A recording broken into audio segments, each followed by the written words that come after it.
We're back with more on this special edition of Hilton Head News, Memorial Day week, and joining me now is Jake Walsh. Great to see you, Jake. Likewise. Jake has an important story to tell, and as of that story, has started a foundation, Honor Our Heroes on Hilton Head Island. First of all, give us some background. You came back from being over in Iraq? Iraq, yep. And serving in our military. What happened to you when you came home? When I got off of active duty, I was in some financial turmoil, and I was in counseling at the time.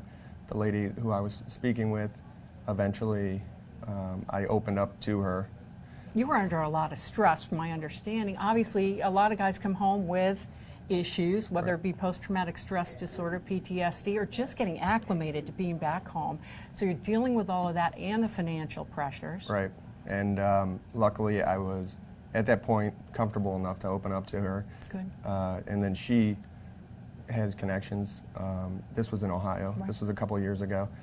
She introduced me to a foundation in Ohio called the Ghost Rider Foundation, who helped me financially within 24 hours of meeting someone from the foundation. My financial concern was gone. It was eliminated. I mean, what a sigh of relief, or what a weight off of your shoulders when you're dealing with everything, to have someone step in and say, I'm going to help you out with this. And it was gone. It was just gone. How did that make you feel to know someone cared enough or wanted to say thank you for what you had done and help you once you got back home? It put me on my heels. I didn't really realize that there were people out there, much less organizations, that were that willing and able to help. So you got some help, you acclimated to being back home, you ended up on Hilton Head Island, which is a good place to end up. Yeah. But once you got here, that really stayed with you, didn't it? To Yeah. the point of what happened?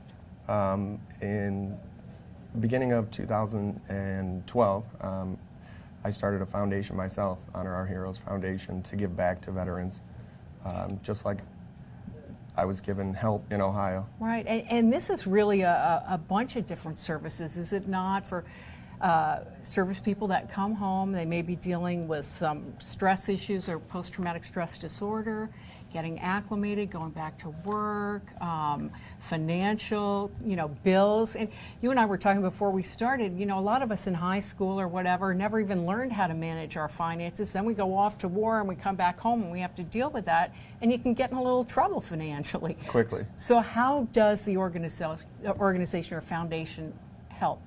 What we're focusing on specifically are three different things to help veterans move forward. So instead of isolating things, problems that veterans are running into, we're looking at, one, tuition assistance, right, to try to get them back in school, to learn more, to become marketable, yeah, and to get employment in the long term.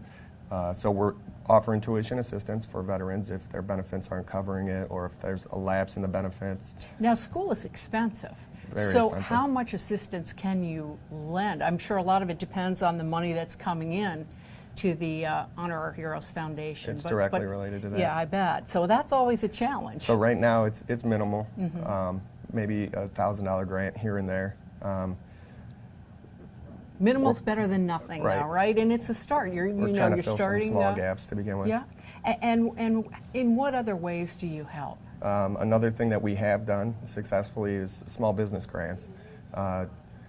March, we gave a business grant to J&W Oyster Company out of Bluffton, and we gave them, it was about $1,000. $500 was gas, and $500 was for equipment. Right, and how are things going so far? Really well. Yeah, and what did that mean to the person that you did this for that came home from serving? It helped them get to the next level, well, hopefully, yeah, through the course of the crabbing season or oyster season. Right. But they were unbelievably grateful. Yeah. And that's one of the benefits of being on the board of Honor Our Heroes, right, just seeing that, right, being able to give back. I bet, and Honor Our Heroes is a foundation. You just started up, you're new, and it's tough getting word out. And there are a lot of nonprofits and foundations on the island, so I'm sure you're going to see your efforts come to fruition or grow as you go along. We're going to take a break now, though.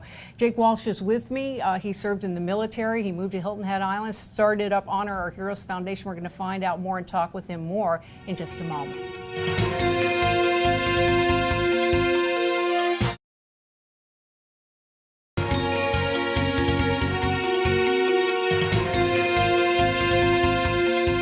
Jake Walsh joins me. He started up the Honor Our Heroes Foundation on Hilton Head Island. We were just chatting, celebrated your 22nd and 23rd birthdays over serving in Iraq. You were an Army medic. On behalf of everyone, thank you for your service. Thank you. Just to summarize, in case you just joined us, you had a little bit of a tough time acclimating when you came home.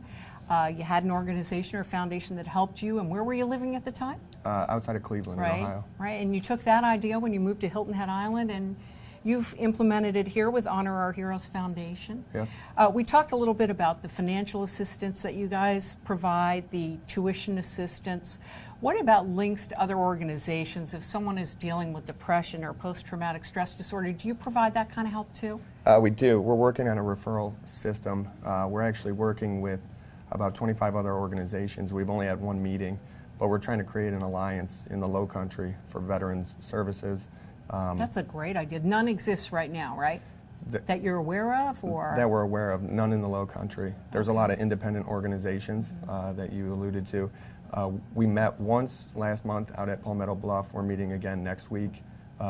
What do you envision this as turning into or being when you're done? When you say an alliance, who will be the members and what will they provide? From the 25 different organizations that we've had, there was almost 40 people, representatives last month at this meeting, and it quickly turned into something larger than we anticipated. There's a lot of independent organizations for veterans that aren't working together. Isn't that crazy? And that there's a little bit of overlap. So we're trying to meet, to streamline, to get everyone together, working on the same page effectively, efficiently. It makes sense.